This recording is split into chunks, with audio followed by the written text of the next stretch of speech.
પંખો ફરે છે, આ સ્પીકરમાંથી અવાજ આવે છે, પણ એ બધાની પાછળનું ચાલક બળ શું છે? ઇલેક્ટ્રિસિટી. એ દેખાય નહીં પણ બધાનું ચાલક બળ. એમ કર્મઠતા દેખાય, નૈતિકતા દેખાય, નિષ્ઠા દેખાય નહીં પણ એ ચાલક બળ છે. કારણ કે સમજણ છે. નિષ્ઠા એક વિચાર છે, એ પ્રદર્શિત કરવાની વાત નથી. પોતાના કાર્ય પ્રત્યેની નિષ્ઠા હોય, પોતાના ધ્યેય પ્રત્યેની નિષ્ઠા હોય, એ નિષ્ઠા છે ને એ ચાલક બળ છે. અને નિષ્ઠા જેને હોય એમાં જે તાકાત ઉત્પન્ન થાય. મહાત્મા ગાંધીએ કહેલું કે હું કૂતરાના મોતે મરીશ પણ અંગ્રેજોને ભારતમાંથી કાઢીશ. હું કૂતરાના મોતે ફૂટપાથ ઉપર મળીશ પણ આઝાદી લઈને રહીશ. આઝાદી કા અમૃત મહોત્સવમાં આપણે એકવાર તો આ પ્રસંગને યાદ કરવો જોઈએ કે હું કૂતરાના મોતે મરીશ પણ આઝાદી લઈને રહીશ. આ નિષ્ઠા કહેવાય. એ નિષ્ઠાથી આટલું બધું બળ આવે, એટલી બધી હિંમત આવે, એટલી બધી એનર્જી આવે. આપણામાં જે શારીરિક શક્તિ છે, જે માનસિક શક્તિ, જે આંતરિક શક્તિ છે, એ બધી શક્તિઓનો આધાર નિષ્ઠા છે. એટલે કે તમારો વિચારની દ્રઢતા. વિચારની દ્રઢતા હોય તો કમ વોટ મે, ગમે તે થાય ત્યાં સુધી પહોંચવાનું.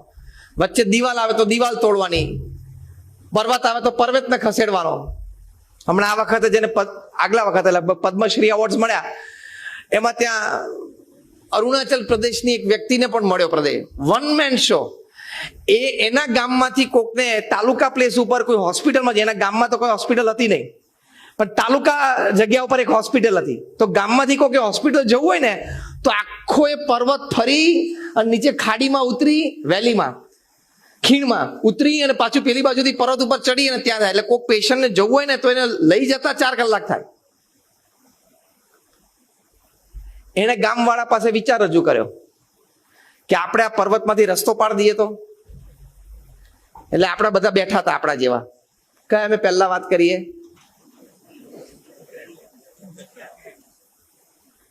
ડાયા અને પછી ઉપર બીજા અડધા.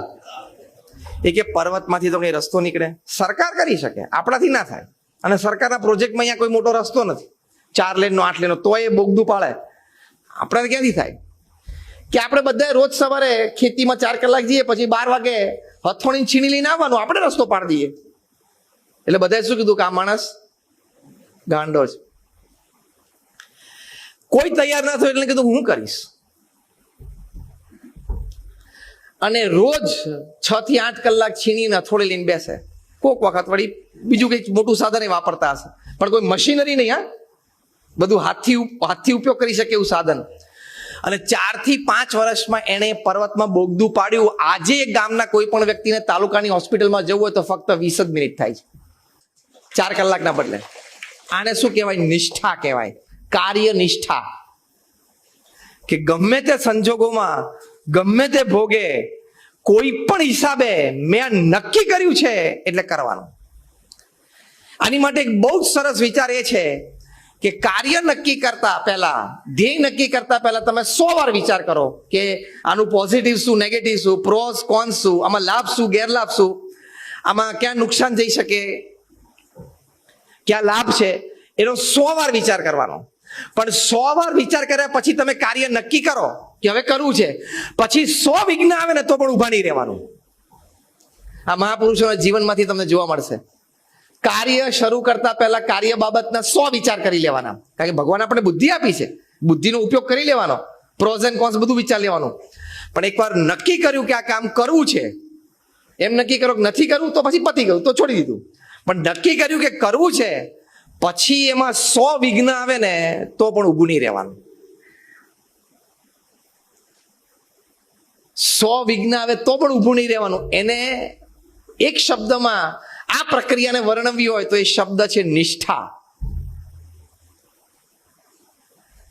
સ્વામિનારાયણ અક્ષરધામ દિલ્હી કેટલાય જોયું છે? હાથ ઊંચો કરો. લગભગ બધાએ. યમુના નદીના કિનારે દિલ્હી જેવા શહેરમાં 110 એકર જગ્યા. 1968 થી પ્રમુખ સ્વામી મહારાજ દિલ્હીમાં આટલું ભવ્ય સ્મારક બનાવવા માટે જમીન જોતા હતા. 2000ની સાલમાં મળી. એટલે કેટલા વર્ષ રાહ જોઈ? 32 વર્ષ, 32 years. એ દરમિયાન અમારી સંસ્થા પાસે ઘણી બધી વાત આવી કે આ એક 5 એકરની જગ્યા અહીં સરસ છે, એક અહીંયા છે. પ્રમુખ સ્વામી મહારાજ કે ના, અમારા ગુરુ યોગીજી મહારાજ બોલ્યા છે કે યમુનાના કિનારે બનાવવું છે. એટલે ત્યાં જ ઘણી સારી સારી વાત આવી. 32 વર્ષમાં આવે ને, 32 વર્ષથી તમે કોઈ એક પ્રોજેક્ટ માટે જમીન શોધતા, એટલે વાતો તો ઘણી આવે ને તમારી પાસે. પ્રમુખ સ્વામી મહારાજે નિષ્ઠા રાખી કે ના, ત્યાં જ.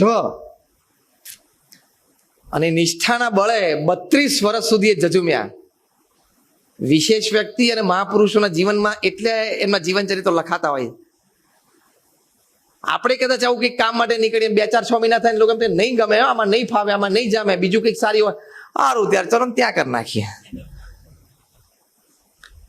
એટલે કર્મઠતા સુધી આપણે રહીએ, પણ નૈતિકતા સુધી આવવું, નૈતિકતા પછી નિષ્ઠા સુધી આવવું ને, એમાં મહાપુરુષોને આપણે જુદા પડી જઈએ. ત્યાં સુધી આપણે લોહી માંસ બધા સરખા આપણા મહાપુરુષના.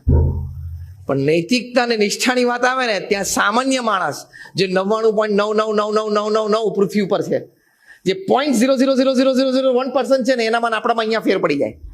32 વર્ષ પ્રમુખ સ્વામી મહારાજે 100 કરતા વધારે જમીનો જોઈ હશે દિલ્હીમાં, પણ કે નહીં આ જ.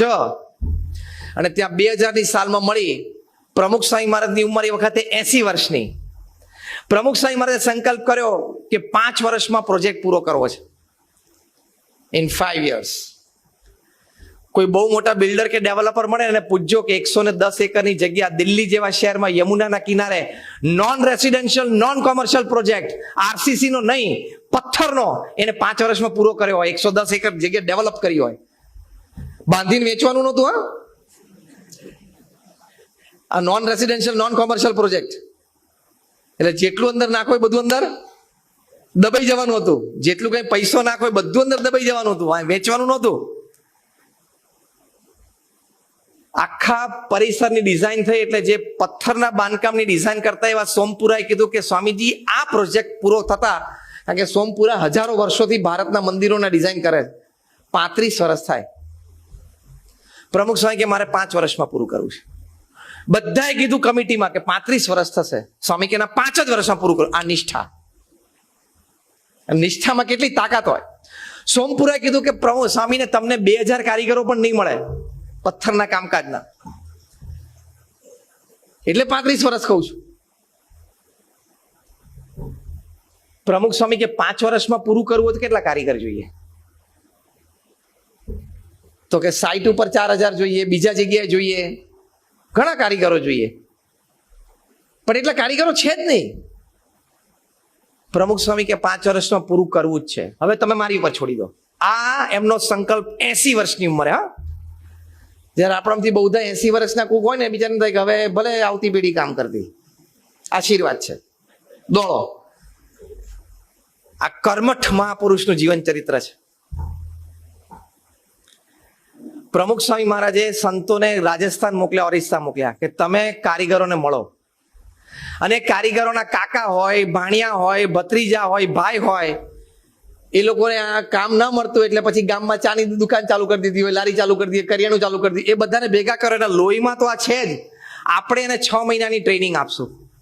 જો નિષ્ઠા હોય ને તો આ વિચાર આવે. આ નિષ્ઠાની તાકાત. એટલે અમે બધા ઓરિસ્સાના ગામડાઓમાં ગયા અને રાજસ્થાનના ગામડાઓમાં ગયા, અને ત્યાં બધા કારીગરો ભેગા કર્યા. પછી એ લોકોને જે કારીગરો રેગ્યુલર કામ કરતા એને એ લોકોના ભાઈ, ભાણિયા, ભત્રીજા બધાને ભેગા કરે, એ લોકોને ટ્રેનિંગ અપાઈ. અમારા ખર્ચે, અમારા પથ્થર, એ લોકોને કીધું તમે કરો, વાંધો નહીં, ભલે ડિઝાઇન બગડે. એમ કરીને આખો 4000 કારીગરોનો વર્કફોર્સ ઉભો કર્યો. અને પ્રમુખ સ્વામીનો સંકલ્પ હતો એમ 2005ની સાલમાં પ્રમુખ સ્વામી મહારાજે અક્ષરધામ ખુલ્લું મૂકી દીધું. આ નિષ્ઠા. અને ખુલ્લું મૂક્યું ત્યારે એમની ઉંમર 85 વર્ષની હતી. અને કેવી નૈતિકતા! જ્યારે ઉદઘાટન સમારોહ હતો ત્યારે પ્રધાનમંત્રી શ્રી મનમોહનસિંહ બાજુમાં બેઠા હતા, આ બાજુ રાષ્ટ્રપતિ શ્રી કલામ સાહેબ હતા, દિલ્હીના લેફ્ટનન્ટ ગવર્નર હતા, વિરોધ પક્ષના નેતા એ વખતે એલ કે અડવાણીજી હતા. અને 107 દેશોમાં લાઈવ ટેલિકાસ્ટ હતું. પ્રમુખ સ્વામી મહારાજ હાથ જોડીને નમ્ર ભાવે ચહેરા પર અતિ નમ્ર ભાવે હાથ જોડીને બોલ્યા કે અમે અક્ષરધામ કોઈની સ્પર્ધા માટે નથી બનાવ્યું, અમે કોઈને દેખાડી દેવા માટે નથી બનાવ્યું. ફક્ત ભગવાન સ્વામિનારાયણ પ્રત્યે અમારી શ્રદ્ધા ભક્તિ, અમારા ગુરુ યોગીજી મહારાજનો સંકલ્પ, અને અહીં આવનાર દરેક વ્યક્તિને જીવન ઉન્નત કરવા, જીવનમાં પવિત્રતા લાવવા માટે પ્રેરણા મળે એની માટે અમે બનાવ્યું છે.